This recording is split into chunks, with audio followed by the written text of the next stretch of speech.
नमस्कार मित्रों, मैं हूं सुदर्शन बाटला और आप देख रहे हैं डाक टिकटों पर आधारित हमारा ये कार्यक्रम जिसका नाम है टिकट टॉक। आज का विषय रहेगा साइकिल, यानी कि हिंदी में कहें या संस्कृत में द्विचक्रिका। आइए देखते हैं।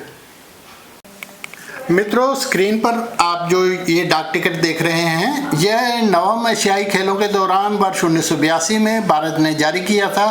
50 पैसे मूल्य का ये बहुरंगी डाक टिकट साइकिलिंग पर एक डिज़ाइन को दर्शाता है, जिसमें साइकिल ट्रैक एवं साइकिल सवारों का चित्रण है। और ये वाला डाक टिकट 1990 में जारी किया था भारत ने 11वें एशियाई खेलों पर। इसमें 2 खिलाड़ी एक साइकिलिंग इवेंट में भाग लेते हुए दिखाई दे रहे हैं।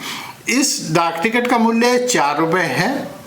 आप अन्य देशों के भी डाक टिकट विभिन्न साइकिलिंग थीम्स पर आगे देखने वाले हैं, जिनमें ओलंपिक या अन्य प्रतियोगिताओं के दौरान साइकिलिंग इवेंट का चित्रण है या फिर नई पुरानी साइकिल मॉडल्स का चित्रण है। क्या आप जानते हैं कि ओलंपिक खेलों में साइकिलिंग स्पर्धा कब शुरू हुई है? यह जानकारी और बहुत सी अन्य रोचक बातें आगे आने वाली हैं। बने रहिए हमारे साथ।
मित्रों, साइकिल का आविष्कार कई चरणों में हुआ है।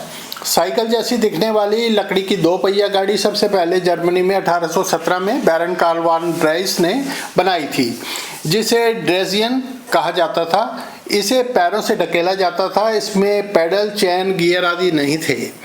आधुनिक साइकिल की नींव रखी मैकमिलन ने 1839 में, जब इसमें पैडल जोड़े गए। वर्ष 1860 में फ्रांस के पियरे मिचा और पियरे लैलामेन ने वेलोस्पीड मॉडल बनाया, जिसमें पैडल को आगे के बड़े पहिए से जोड़ा गया था। इसे बोन शेकर का नाम मिला क्योंकि इसकी सवारी बहुत कठिन थी। पेनी फॉर्थिंग ने 1870 में इसमें कुछ और सुधार किए। आगे का पहिया बड़ा और पीछे का छोटा था। यह देखने में आकर्षक थी, पर इसे चलाना बहुत कठिन था। वर्ष 1880 में पहली बार पैडल पर चेन लगी। इस चेन ड्राइव मॉडल को जेके स्टार्ले ने बनाया था, जब पीछे के पहिए को पैडल से चलाने के लिए चेन का प्रयोग किया गया था। यही आधुनिक सेफ्टी साइकिल का आधार बनी। साइकिल में हवा वाले टायर सबसे पहले 1887 में लगाए गए। आयरलैंड के पशु चिकित्सक जॉन बॉयड डनलप ने अपने बेटे की साइकिल में झटकों को कम करने के लिए रबर की नली बनाई, जो उन्होंने पहिए पर लगाई। उसमें हवा भरकर रबर टायर वाली आरामदायक सवारी की शुरुआत हुई। इसके बाद 1891 में हवा वाले टायरों से सुसज्जित साइकिलें व्यावसायिक रूप से मिलने लगीं। मित्रों, आइए आपको 1960-70 के दौर में ले चलते हैं। उस समय गांव में कुछ एक घरों में साइकिल होती थी। साइकिल तब थी अमीरी की निशानी। साइकिल चलाना सीखना प्रत्येक बच्चे के विकास क्रम की एक सीढ़ी के रूप में देखा जाता था।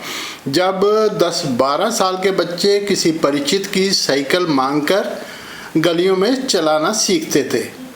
शहरों कस्बों में साइकिल के मुरम्मत की दुकान पर साइकिल घंटों के हिसाब से किराए पर मिलती थी। अधिकतर कार्यालयों के कर्मचारी अपनी साइकिल पर आते जाते थे। परिवार के बच्चों को या फिर पत्नी को साइकिल पर बिठाकर लंबी दूरियां तय की जाती थी। बैंक शाखा की अपनी साइकिल होती थी, जिसे चलाने के लिए चपरासी को साइकिल अलाउंस मिलता था। पुरानी ब्लैक एंड व्हाइट फिल्मों में साइकिल चलाते हुए नायक नायिकाओं के अनेकों गीत हमारे मानस पटल पर आज भी अंकित हैं। फिल्मों में नायक नायिका यदि कॉलेज स्टूडेंट होते थे तो कॉलेज के साइकिल स्टैंड पर उनके जान पहचान का कोई दृश्य बनाया जाता था, या फिर नायिका साइकिल के डंडे पर या फिर कैरियर पर बैठी होती थी और नायक गुनगुनाते हुए साइकिल चला रहा होता था। आइए देखते हैं कुछ ऐसे ही दृश्य।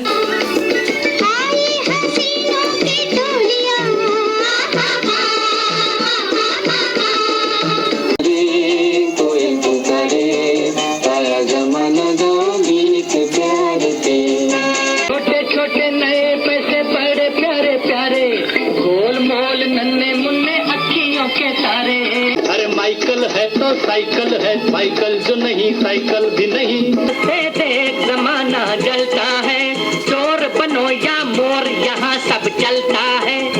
दुनियेनो वाड़ी की मरंद दुनियेनो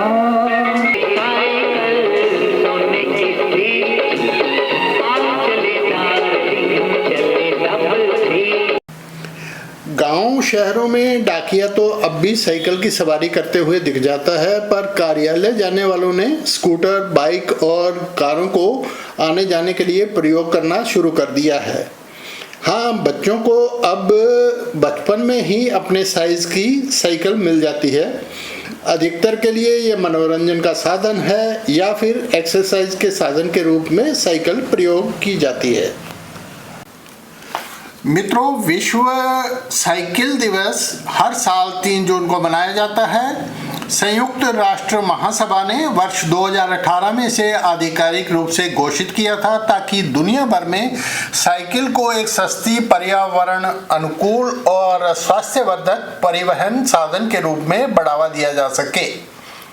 साइकिलिंग की लोकप्रियता सबसे अधिक यूरोपीय देशों में है, खासकर नीदरलैंड्स, डेनमार्क और फिनलैंड में, जहां ये रोजमर्रा की जिंदगी का हिस्सा है। इसके अलावा फ्रांस, इटली और स्पेन जैसे देशों में यह खेल और पर्यटन दोनों के रूप में लोकप्रिय है। नीदरलैंड की राजधानी एम्स्टर्डम के इंफ्रास्ट्रक्चर को साइकिलों के अनुरूप डिजाइन किया गया है। डेनमार्क की राजधानी कोपेनहेगन में 40% से अधिक लोग कार्यालय आने जाने के लिए साइकिल का प्रयोग करते हैं।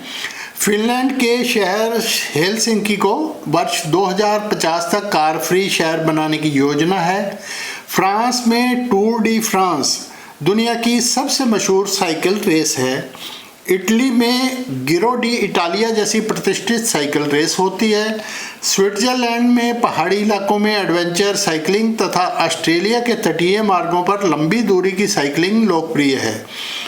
स्पेन, बेल्जियम, जर्मनी में भी साइकिलिंग के लिए लोगों में जुनून है, जबकि भारत में साइकिल सर्वहारा वर्ग का परिवहन साधन है तथा मध्यम वर्ग के बच्चों के लिए यह मनोरंजन का साधन है। भारत में भी कुछ शहरों में सड़कों के साथ अलग से साइकिल ट्रैक बने हैं, पर अधिकतर सड़कें साइकिल चालकों के लिए सुरक्षित नहीं हैं। मित्रों, भारत साइकिल उत्पादन में विश्व में अग्रणी देशों में रहा है। 1951 में सोनीपत, हरियाणा में जानकी दास कपूर जी ने एटलस साइकिल बनाना शुरू किया था। वर्ष 1980 से वर्ष 2000 के बीच एटलस प्रति वर्ष 40 लाख साइकिलों का उत्पादन कर रही थी, परंतु वर्ष 2019 के आते आते इसकी सभी फैक्ट्रियां बंद हो गईं। अब लुधियाना पंजाब में देश की लगभग 60% साइकिलें बनती हैं। यहाँ 1956 में हीरो साइकिल्स और 1948 में A1 साइकिल्स बनने शुरू हुए थे। भारत, एशिया, अफ्रीका, यूरोप के अनेकों देशों को साइकिलों का निर्यात करता है। यह उद्योग लाखों लोगों को रोजगार दे रहा है। मित्रों, अब आते हैं खेलों में साइकिलिंग पर। ओलंपिक में साइकिलिंग एक सबसे पुरानी स्पर्धा है, क्योंकि इसे 1896 के पहले ओलंपिक खेलों में ही शामिल कर लिया गया था। ओलंपिक साइकिलिंग में आजकल 5 तरह के इवेंट होते हैं: road event, track event, mountain biking, BMX racing और BMX फ्री स्टाइल। BMX का अर्थ है बाइसिकल मोटोक्रॉस। 1954 के दूसरे एशियाई खेलों को छोड़कर प्रत्येक एशियाई खेलों में साइकिलिंग की स्पर्धाएं होती रही हैं। 1951 के नई दिल्ली में हुए पहले एशियाई खेलों में भारतीय टीम ने साइकिलिंग इवेंट्स में भाग लिया था। मित्रों, डाक टिकटों के माध्यम से हमने भारतीय संदर्भों को लेकर संक्षेप में साइकिल पर कुछ जानकारी देने का प्रयास किया है। अब इस कथा को यहीं विराम देते हैं। इति द्विचक्रिका कथा। मित्रों, उम्मीद है साइकिल पर आज की प्रस्तुति आपको पसंद आई होगी। निकट भविष्य में भी हम किसी अन्य विषय पर डाक टिकटों के माध्यम से आपसे मिलेंगे और हमारे पास जो जानकारी है या जो डाक टिकटें हैं आपसे साझा करेंगे। आप हमारे साथ बने रहे, इसके लिए बहुत बहुत धन्यवाद। नमस्कार।